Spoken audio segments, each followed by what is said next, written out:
with Corrective Chiropractic.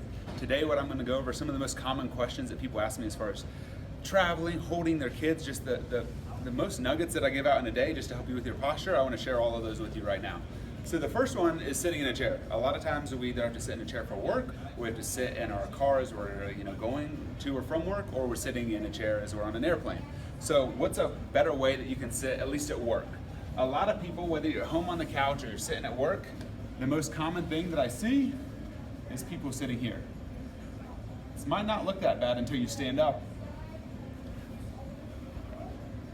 And you have to realize whether it's for an hour a day or 10 hours a day or 12 hours a day, your body's memorizing this position. Your body doesn't forget anything. It remembers everything you do. So one of the better things that you can do as you sit is to sit more upright. Try and get lumbar support to match that natural curve. You can put either a pillow, a cushion under here to match the lumbar support. If your car has it, that's great. One of the best things you can do at the office is sit closer to the front of your desk or to the front of your chair and bring your spine more neutral, chest up, eyes up neutral, going in neutral position, so your body's in a lot more ergonomic position, helps with stress and pressure on your body. If you can get your hands on a standing desk, which we happen to have one right here, that's even better. You can work at a standing desk. Ideally, you'd like to have this about the height of your elbows. So this would be a perfect height for me. This allows you to bring your work to you, so you can work without going into these bad positions. I know it looks silly now, but this is how a lot of people sit when they're at work, okay? So standing desks are great options if your employer has them or if you can get one at your home. The next thing, back to sitting, because we do a lot of it, sitting in a car. When you sit in a car, or if it's in an Uber or if you're on an airplane, there's some stretches and exercises you can do to really help your posture. One of the best ones, with your head up against here, keep your chin tucked. I don't know if you could tell, but I'm pushing my head back, okay? Keep your chin tucked, push your head back into the headrest. You'll do that for 5 to 10 seconds, do that for 5 sets.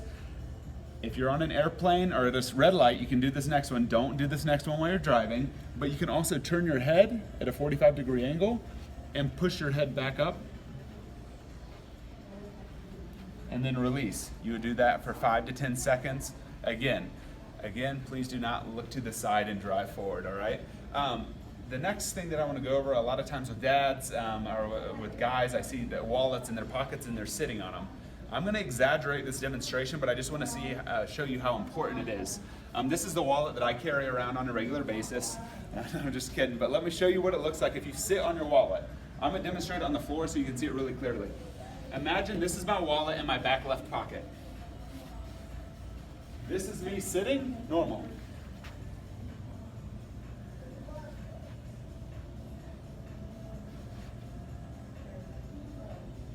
Again, my body is going to memorize that position for every moment that I'm sitting with that wallet in my pocket. So I strongly encourage people that carry wallets to carry it very thin and in your front pocket.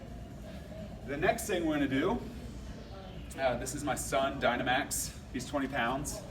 Now, whether it's picking up objects or whether it's picking up your children, there's definitely a proper way to do it, and there's a lot of improper ways to do it. The best cue that I can give you to help prevent you from getting injury or to produce any unwanted soreness or pain is to hip hinge and keep your back flat. So instead of like saying, I need to pick this up, let me pick it up, you're asking for trouble in your low back. One of the best things you can do is keep your back flat, hinge at your hips, and then pick up the object. So, back flat, pick up the object, okay? And you don't have to be a robot about it. For example, just natural scenario. Okay? Next topic, moms. Mom hip. A lot of moms, parents in general, will carry their kiddos on one side. What happens is they will carry their kiddo typically on one side, and from 0 to 2, there's a lot of hours each day that a mom or parent would be carrying their child. And when you drop the ball, you realize their body is memorizing this position day in and day out, hour after hour. So the biggest tips I can give you is either to switch sides and get some sort of balance or symmetry, or get something that your body's going to appreciate more, where it's not so unilateral one side, where your body shares the stress even more. All right, the last ones. Where did the lacrosse ball go? We'll find it in a second.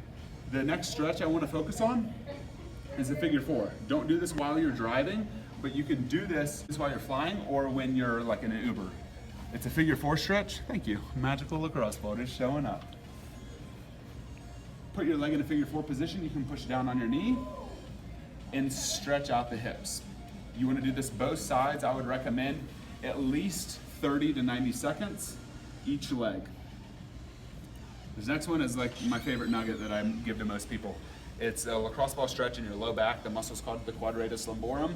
What you need to know is it's a big, strong muscle. When it's not happy, you're not happy. So I'm gonna figure out how to loosen up that muscle. This ball will go in your low back, right off to the side of your spine. So hip, spine, right here. If you're trying to figure out where the right spot is, it's in the meat of your back. So as you're driving, put it in your low back. And as if you're on a long road trip or on a plane, you can just sit here. You can also sit here at work. Scoot your back up against it. And this will help release those strong, big muscles in your back, taking the tension off your low back. That's the best I have for you today. I hope these little nuggets help, and it's something that you can do just around your house or when you're traveling just to help you with your posture and help take stress off your body. Thank you.